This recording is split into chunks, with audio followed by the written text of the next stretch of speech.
see. Someone was trying to tell me today that this is like your first major interview on Radio 1. Is that true, Azealia Banks? It is true. How is that even possible? I don't know. I've been like on the run. You've been the subject for people for like well over a year, and man, you're making us feel slow. No. But maybe you've been reticent. Has there been a little bit of that? Yeah, definitely. Why? Why were you reticent to talk to people? Because I can never focus when I'm like talking. You know what I mean? I'm always just like going and going and going and going and going.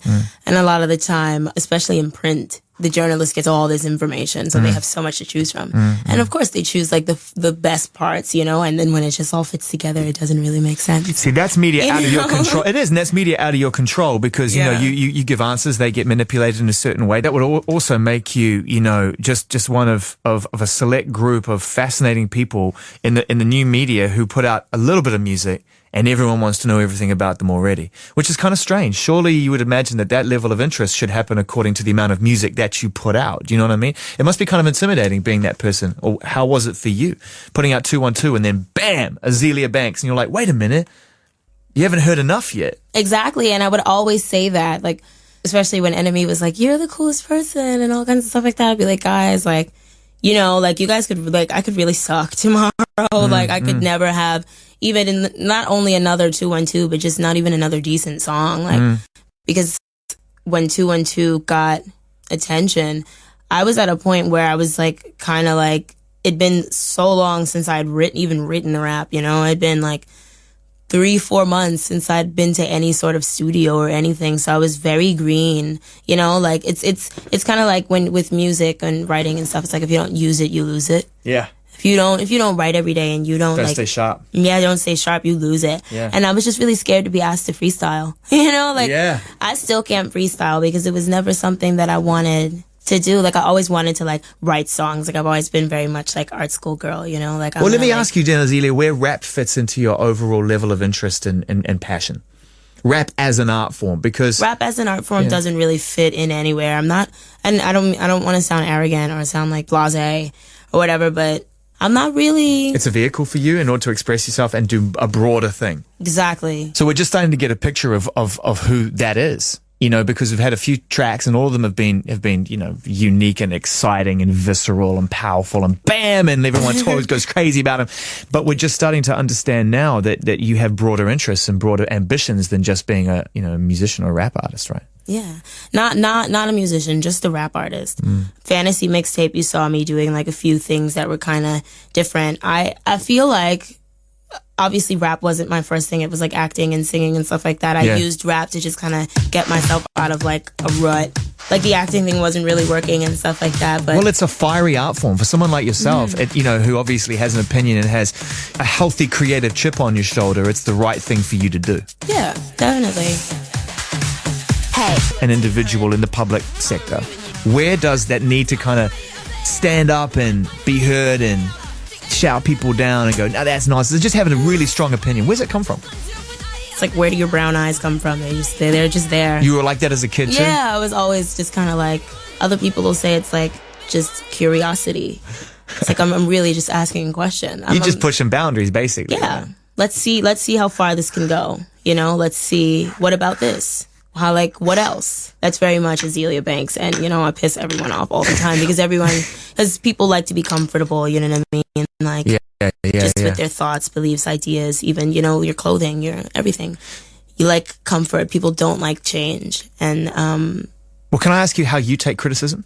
It depends on who. It depends if I asked you or not. You know what I mean? Like, if I didn't ask you, then I'm not going to take it very well.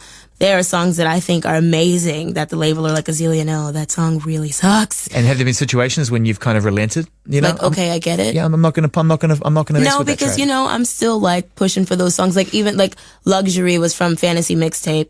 It's gonna be on Broke with Expensive Taste now because I didn't let that go. I was like, no, you're not done with we need to re-sing this song and we need to like melodyne these vocals and this is a hit. Trust me. Right on. And they're like, okay, well, we'll see. Just hurry up and finish ATM Jam. And I'm like, okay. And you did, and it's a jam, man. I mean, we played that record thoroughly on this show. And I mean, as soon as it starts. And what's great about it as well is that you and Pharrell, there's an instant chemistry on record. Was it like that, you know, when you were bouncing off each other in the room? Well, yeah, like, yeah, because it's I don't know, it's like art weirdos. You know what I mean? We're all just like just excited. You know what I mean? Just excited to like be around other creative people and stuff like that. This album, let's talk about Broke with Expensive Taste. It's been a long time in the making. Wow. I know. 5 years in the making from XL days. Relieved? Very relieved. I'm relieved, and I'm also just surprised at like just lyrically where I went. I went very far away from typical rap topics. I mean, like, of course, there's still like, you know, sex and materialism. Braggadocious rhymes. Braggadocious rhymes and stuff like that. But there are a few love songs on the album, but they aren't like, they aren't literal love songs. They're very like, Lewis Carroll, like kind of like literary nonsense kind of stuff. So it's like, it's really interesting. I want to play it for you. I want to see what you think. Can't wait to hear it. How many tracks on the record? Let's get the facts straight. How many songs? There are 16 songs. Rap records, man, they always go so long. It's better be classic. Yeah, see, there were 19 on Fantasy. I was just like, and there can be more on Broke with Expensive Taste, but I'm saving them for the next album. It's so funny. I'm working on like 3 albums at once. Well, you must have a lot to get off, you know, get out of your system because you've been out doing gigs and touring and being a pop star and a rap star for already for a long time, and yet the album hasn't even dropped. I know, and it's like, okay, Azealia, it's time to like just put out like a piece of art, you know, something that's just kind of gonna sit, you know, like not to say that my other stuff isn't sitting, but just with the internet and the way, like, you know, just kids, how hungry they are for information and how much information is available to them and us. Of course, I'm 22, I'm still a kid. Sure. How much information is available to us on the internet. We're just like things become very disposable, you know what I mean? And I felt like for a long time I was making music that was kind of disposable, you know? Not to say that that it wasn't good, but I feel like it was a limited currency. It was a single. Yeah, it was like, okay, this will last for 3 weeks. This will last for 3 weeks. This will last for 3 weeks. I really do feel that with Broke with Expensive Taste, I made something that's going to last me through a world tour. You're pushing for that 5 mic classic. Yeah, I am. But even though I'm sure all the hip hop people, I don't know. I would say it's a pop record, and I don't mean pop the genre. I mean all the popular themes. As told by Azealia Banks. Interesting. You know what I mean? Yeah. 1991 to 2013 as told by Azealia Banks. 22 years old in this particular industry with your debut album dropping. It's an exciting time for you. No question. Yes. So who do you really consider out there at the minute? And maybe no one's crossed your mind of late because you've been working on your own stuff, but I'm fascinated to know that an artist with a strong opinion and strong musical boundaries in terms of what you like to push, who you actually do think is on a level musically and creatively. Like, who do you listen to? Who do you like? I don't know. I feel like I'm still like stuck in my like high school iPod. Who were you listening to in high school? Like Interpol and like The Strokes and like you couldn't tell me that I was not like a 30-year-old white man in a band when I was 14. Like I would like play air guitar because I went to art school, so we like knew exactly like everything that was going on over there. Did you enjoy school? I mean, did you feel comfortable in school in that environment? I loved school. I loved school because I was really popular in high school. Right. And I was like one of like the top talented kids in the school, so I had like a really fun time. You had the run of the school.